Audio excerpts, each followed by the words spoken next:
como foi que foi criado esse conflito, né? Há de fato esse conflito entre ciência e religião? Como ele se originou? Não, exatamente. Ele começa justamente no século XIX.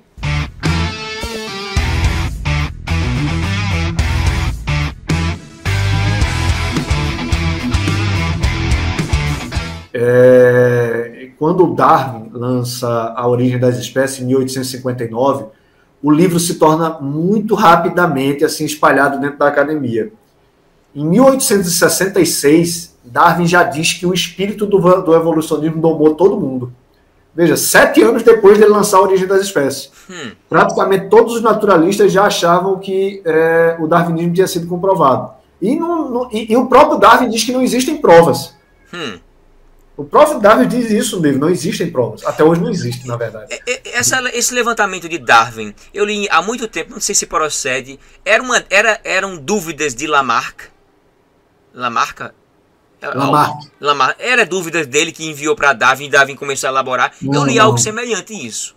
Na verdade, não eram dúvidas simplesmente de Lamarck. Assim, a ideia de evolução já existia com o avô de Darwin.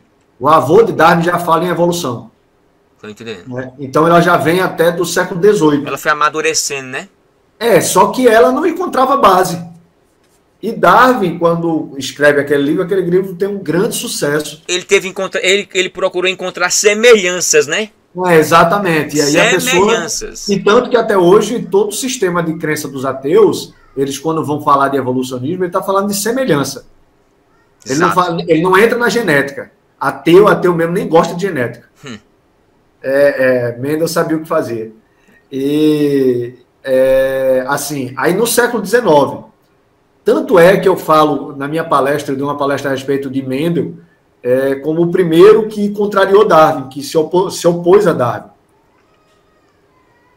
E Mendel não foi aceito. Olha só. Mendel simplesmente não foi aceito, mesmo ele estando certo, porque todo mundo queria acreditar em Darwin. Aí eu falo no século XIX de um cara chamado Thomas H. Huxley, que era chamado de Bulldog de Darwin. Esse cara criou a maioria dos cursos de biologia da Inglaterra. Tinha uma grande influência na Europa. E ele começou a pregar o darwinismo literalmente. Ele era aqueles caras tipo showman, sabe? Tipo Átila Yamarino, sabe? Esses caras de hoje em dia, o Richard Dawkins. Ixi. E aí ele começou a convidar religiosos e ficava debatendo e humilhando religiosos com a teoria de Darwin, né? E ridicularizando, porque ele era um cara espetaculoso mesmo. E ao mesmo tempo ele juntou outros 8 cientistas muito conhecidos na época, inclusive sociólogos, químicos, físicos, e essa turma foi chamada de Clube X. Esse Clube X começou a infiltrar o darwinismo dentro das outras ciências. É assim que ela consegue chegar nas outras ciências. Estou entendendo. Foi assim que começou a se implantar, né? Para a sociedade, esse conflito ciência e religião, ele nasce com dois escritores do século XIX também. O primeiro escritor chamado John Draper, ele escreveu um livro assim, O Conflito entre Ciência e Religião, eu acho que em 1870 e pouco, 72, eu acho, e um outro escritor chamado Andrew White, que fez praticamente a mesma coisa que esse John Draper, escrevendo no livro O Conflito da Cristandade, aí ele já ataca diretamente o cristianismo, contra a religião. E eles propagavam 3 crenças absurdas. Eles propagavam que os religiosos acreditavam na Terra plana, que a religião acreditava na Terra plana, e não é verdade isso. Tanto é que os 3 cientistas da teoria heliocêntrica são religiosos, são pessoas da igreja, inclusive. Então é uma falácia. Né? O Copérnico era da igreja, Galileu teve seus estudos e suas pesquisas financiado pela igreja a vida inteira Galileu foi financiado. E Kepler Johannes Kepler. Kepler era pelo lado até protestante. Já era de universidade protestantes. Essa tese de dizer que a igreja proibia a ciência é uma ilusão, porque foi ela que proporcionou. É absurda. Não é? A ciência vem da religião. Da religião. A ciência vem da religião. Quem diz isso, inclusive, é um sociólogo muito famoso chamado Durkheim. Durkheim, eu estudei isso na faculdade. Que é um dos mais conceituados que tem. Ele escreve o livro dele, por exemplo, é base na ciência da religião. Ele diz que a religião, o direito e o próprio pensamento científico vem da religião. Quer dizer, o direito, a ética e o próprio pensamento científico vem da religião. Então essa lógicazinha, eu acho interessante essa palavrazinha que você colocou aqui, ó. O discurso do ateísmo sustentou a crença do darwinismo.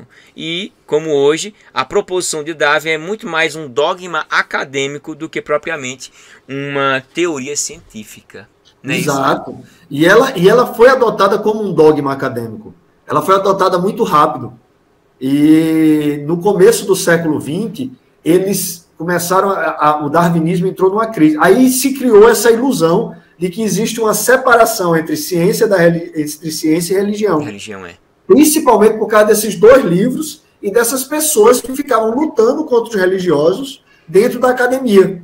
Aí praticamente você consegue, eles conseguiram expulsar Deus, entre aspas, da academia no final do século XIX.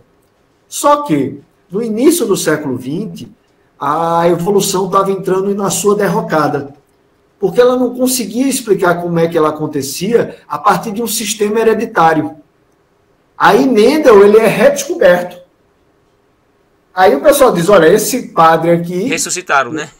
Esse monge aqui, austríaco, ele explica como é a hereditariedade. E aí eles inventaram o neodarwinismo, tentando dar Mendel com Darwin. Só que eles primeiro negaram as conclusões de Mendel, porque Mendel conclui que as espécies foram criadas, que as espécies são fixas, e o darwinismo não acontece. Mendel se colocou em oposição a Darwin. Eu explico isso com detalhes, com outros artigos, por quê? Por que é que Mendel chegou a concluir isso? Com as leis que ele descobriu na genética. Eu explico bem direitinho assim, a respeito de Mendel. O que você quis dizer no livro seu, quando você fala sobre a desilusão dos ateus, assim, com a genética? Quais são esses pontos de desilusão que você pode destacar? Porque alguns autores dizem que no começo do século XX, Mendel foi necessário resgatar Mendel, porque Mendel salvou o darwinismo. Porque Mendel estaria explicando o sistema hereditário e Darwin, como chefão, alguém que descobriu algo muito maior, ele explicou o sistema de uma forma muito mais ampla. Muito mais ampla. E Mendel estaria explicando só uma partezinha. Só que qual é o problema? É que Mendel conclui no artigo dele que as espécies têm um limite genético, que é o limite genético que acontece na família. Você tem uma família, por exemplo, a família dos Felidae, a família dos gatos. É um limite genético. Você pode ter pantera, você pode ter leão, você pode ter gato de casa, você pode ter jaguatirica. Então, tem uma série de espécies de felinos que você pode ter. Mas você não pode ter nada além de felinos. É o limite genético. Então, nada está evoluindo, né? Exatamente. Não evolui. Não evolui. Porque, para evoluir, é necessário uma nova informação. E aí é onde entra o neodarwinismo. É dizer que essa nova informação vai vir de uma mutação. Só que isso está errado. E aí todas as experiências genéticas, observações genéticas que foram sendo descobertas no século XX, foram mostrando que todo o sistema dos ateus, que todas as chamadas explicações que eles diziam haver para o evolucionismo estavam erradas. Por exemplo, o neodarwinismo está errado. A crença que as mutações geram nova informação está errada. A crença de que bactérias evoluem está errada.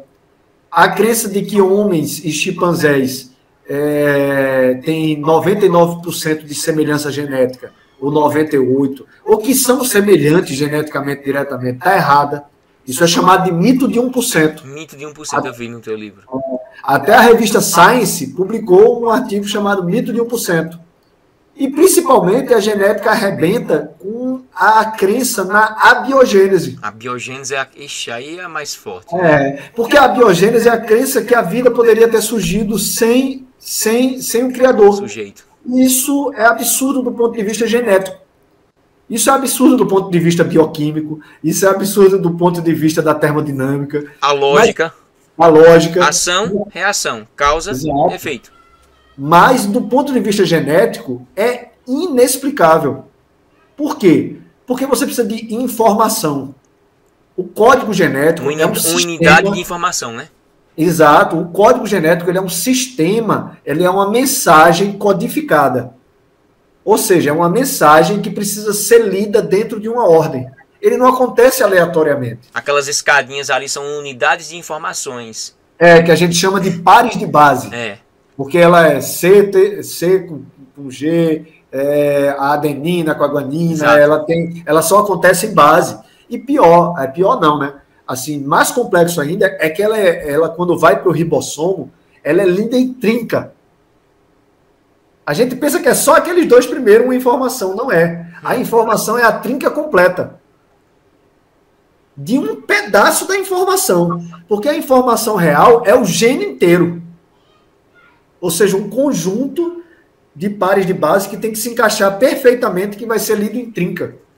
A genética é muito boa, né? Para informar muitas coisas. É uma coisa extraordinária, a complexidade genética que existe. Eu lembrei de uma parte da Eva mitocondrial. Isso. E aí a gente olha assim para a Bíblia, porque... como você falou, existe essa bipolaridade, né? Esse par de pessoas, de coisas que colocaram distinta, como ciência e fé, colocando num ringue, brigando, achando que ambas estão em desacordo, mas não. A ciência e a religião, elas estão de mãos dadas. Porque quando na escola falava sobre ciência e eu cria na Bíblia, quando não se tinha internet nem nada, eu tinha o meu ponto de partida. Eu creio na palavra e acabou, independentemente de A, B ou C achar o contrário. Só que na minha visão que foi criada na escola, eu achava que a ciência estava provando algumas coisas que iam contra a Bíblia. E eu dizia, será que isso existe? Eu acho que não. Só que depois, quando eu comecei a estudar um pouquinho sobre ciência, genética, biologia, eu comecei a perceber que não, está casando muito bem. E é o que aqui a Bíblia diz. Essa questão do DNA mitocondrial eu achei fantástico, embora existe algumas especulações sobre a quantidade de tempo. Isso se casa perfeitamente no relato do que o próprio Deus criou um par de seres, homem e mulher, e ali se multiplicou. Você pode até falar mais sobre isso, a questão de todo mundo no sistema genético percebeu que viemos de uma própria mulher. E viemos de uma própria mulher, e isso se encaixa em que relato? Relato bíblico. Exato. Não é? Exato, e é simples, né? Estudando a ciência, eu me aproximei mais de Deus ainda do que eu já estava próximo, e também mais ainda da complexidade que existe ao nosso redor. Uma gota de água. Isso se aproxima. Não é? Isso se aproxima, qualquer um. Qualquer um que estudar ciência mesmo se aproxima de Deus. Eu vi um vídeo de um cientista falando na internet, e eu vi um comentário de várias pessoas, cientistas, médicos, biólogos, genéticos, pessoal que trabalha com eu esqueci o nome daqui da ciência aqui, biologia molecular, tudo. Sim. Aí os caras dizem assim, eu entrei na academia cético e saí cristão quase, crendo em um Deus. E eu vi a mulher dizendo assim, eu hoje estudo biologia molecular e depois que eu vi a complexidade das coisas, eu percebi que isso não pode, é impossível ser obra do acaso, ser obra do nada. E se não tiver um Deus aqui, tem alguma coisa estranha. Tem que ter, tem que haver. Olha só, a pessoa saiu cristão. Tem que ter sido criado, não tem como. É tão complexo, né? Você falou das duas coisas se complementarem. Galileu Galilei, ele tem uma expressão que eu gosto muito, que ele diz assim, que ele estuda por dois livros. Que um livro são os textos sagrados e o outro livro é a natureza. E ele vê eles se complementando. Inclusive na teoria heliocêntrica. Verdade. Inclusive na teoria heliocêntrica. A Eva mitocondrial é um estudo muito conhecido hoje em dia, porque, inclusive, ele se tornou paradigma científico. Por exemplo, esse ateu que eu vinha tendo essas discussões prévias com ele simplesmente diz que não acredita que o estudo da Eva mitocondrial diga que todo mundo é filho da mesma mulher. Ele não acredita. Aí eu digo, mas meu amigo, veja só, não é uma questão de você acreditar. É de se aceitar. Novamente, a gente não vai discutir a sua crença. A gente não vai discutir a sua fé. Não é que eu não creio. Beleza, tu não crê, então tá bom. Acabou, finalizou. Exatamente. Prova o contrário?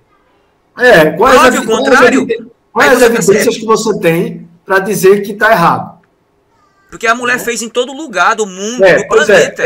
Para quem não conhece o estudo da Eva mitocondrial, ocorre o seguinte, eu acho que em 1987, se eu não me engano, uma pesquisadora chamada Rebecca Ken, ela faz um estudo que ela pega 147 placetas de mulheres do mundo inteiro e pega o DNA mitocondrial. Por que o DNA mitocondrial? Porque ele é menor. Existe, dentro da célula, existe o DNA intracelular, que fica no meio da célula, que tem informações a respeito da célula, e na célula existe como se fosse uma fábrica de energia, que é uma organela chamada mitocôndria. Essa mitocôndria ela tem um DNA próprio, que é diferente, inclusive, do DNA da célula. O que é um mistério, né? E a gente procura só da mulher, né? É só passado pela mulher e não pelo homem, né? Mas a própria existência de dois DNAs diferentes já é outro problema dentro da crença dos ateus. Né? Porque aí você teria que ter surgido não só a primeira informação, o primeiro DNA, como surgido uma segunda informação incompatível. Né? Mas tudo bem. Aí, o que aconteceu? Ela pegou esse DNA da mitocôndria, ela fez uma regressão genética e provou que as 147 mulheres do mundo inteiro têm uma origem única. Ixi. Ou seja, ela provou que toda a humanidade tem uma origem única. E como isso casava com o que diz a Bíblia... 3.500 anos atrás? O tempo não casa exatamente com o que ela diz. Mas aí já tem outros estudos depois, porque, na verdade, assim, o tempo é um problema maior para você explicar. Mas, no caso de você explicar a origem única, você consegue isso pela regressão genética. Tem outros estudos que vão diminuir muito o tempo. O tempo que ela colocou foi que, no máximo, essa primeira mãe da humanidade teria vivido há 220 mil anos, uma coisa assim. É como a questão da datação do mundo, jovem ou velho. Se são 5 modelos de estudos, de métodos para analisarmos, como o carbono 14, né? Era para que os outros métodos também associassem, já que um vai até 6 mil, outro até 60 mil, outro a 20 mil, 1 milhão, milhões de anos, era para os mesmos métodos darem a mesma quantidade de tempo. Não é verdade? Não dão. E não dão, só um dá, que é o carbono 14. Mas aí quando se trata para eles provarem 1 milhão de anos, eles não usam carbono 14, porque carbono 14 não pode estar em nada que tenha milhões de anos. Isso, e não é isso que eu disse?